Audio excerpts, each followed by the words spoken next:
Els meus inicis no van ser pròpiament a Unió Democràtica, sinó que quan érem jovenets doncs, vam tenir relació amb una entitat que es deia l'Acadèmia de la Llengua Catalana.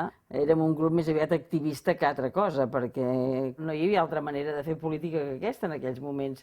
A la premsa, impossible res.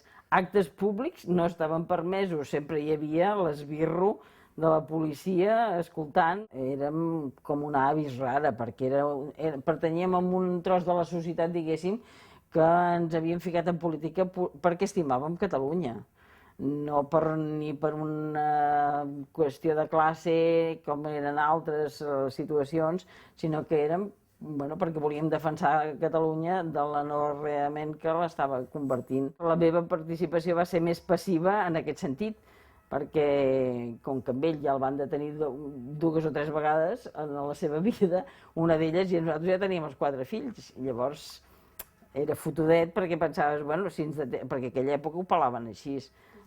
Si els detenen a tots dos i ens fiquen a la presó tots dos, qui es queda de les criatures? Clar, perquè, clar, era un problema que ens semblava que no ens havíem d'arriscar